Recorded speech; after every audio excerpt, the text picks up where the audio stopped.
Oh shoot, is that Auditor? Why is the Auditor playing Ultra Kill? LMAO, he looks so similar to the Auditor. Gaming Auditor. Did you base your model off Madness Combat? Massively unrelated, but this is my first time watching you and you look very similar to the Auditor from Madness Combat. Auditor streaming before GTA 6. For a whole nearly 2 years, everyone has been calling me the Auditor and has also been asking if I'm the Auditor from Madness Combat. For those of you that just want the short answer, no, I am not the Auditor. For those of you who want the long answer, welcome to the video. I'm gonna explain how I ended up in this funny situation of everyone thinking that I'm the Auditor from Madness Combat.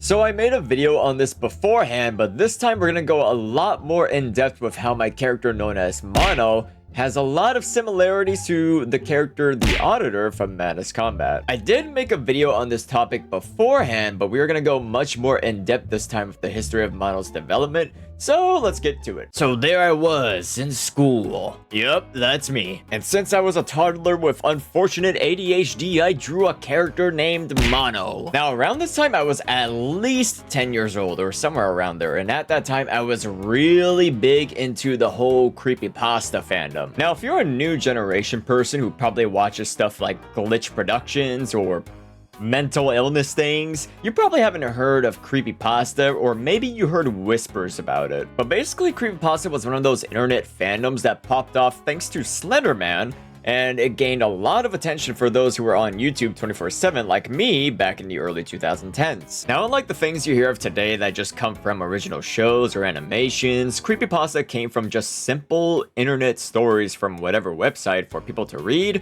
and they were just made to spook people. And I, at the age of 12, got so interested that I wanted to make my own creepypasta inspired off of, yes, Jeff the Killer. And so I grabbed my pencil and started sketching my creepypasta character named Mono, who kinda looks like a mix of a black ghost from Ajin and the Auditor from Madness Combat. And he was originally a serial killer that likes to torture people until they died.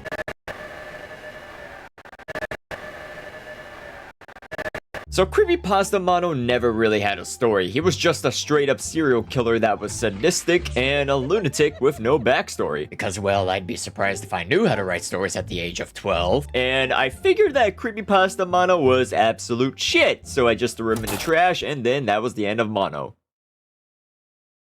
Until I decided to bring him back. So now we time travel to the late 2010s, where I was in high school, where teenagers were doing teenager stuff and I simply just sat there with no friends. My English teacher, who was kind of a bitch, gave the class an assignment, and it was to write a story with 100 pages.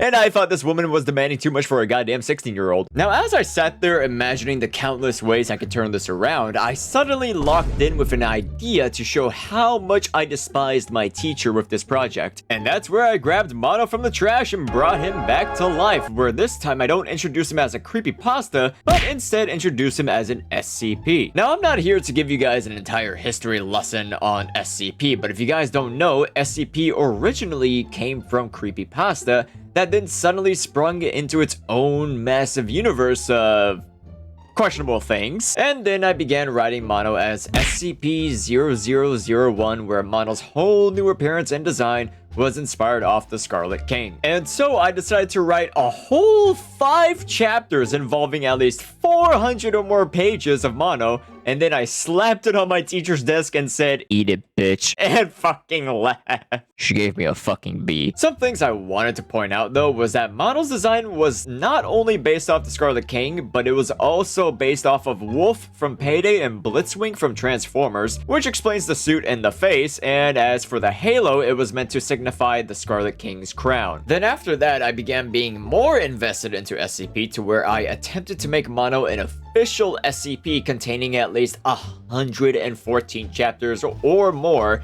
of lore, to where, unlike his creepypasta version, Mono has a full universe and story involving him wanting to kill God with many other side characters. But unfortunately, due to SCP's strict rules of making an SCP, and my writing being entirely different to how SCP prefers its documents to be made, it had to be dropped entirely. So then, just like that, 2 years of my writing went straight to the garbage with Mono, and I moved on.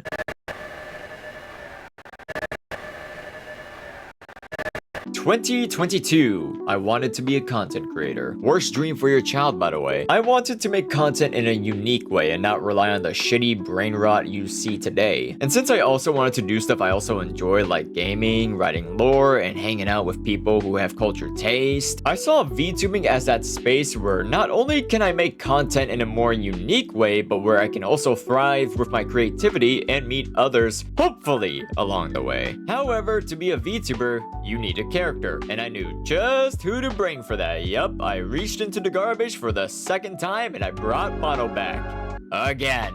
And then I had my very horrible debut that somehow still got some decent attention, but then came rolling all the Madness fans asking if I'm the Auditor. I legit never even heard or seen Madness Combat till people kept talking about this Auditor character in my streams, so at least within 2 months after my debut, I checked out the Madness Combat series and I saw the Auditor. At first I thought, I can see the massive resemblance and that's pretty cool. But then I saw the fan art and I was like, oh, that's not good. Since I wanted to avoid being copyright struck in the future for almost looking the exact same as the Auditor, I decided to drop in one of Crinkle's streams, who is the creator of Madness Combat, and then I asked him if he was okay with this. And luckily, he was very chill and relaxed about it, so now I don't need to worry about that in the future.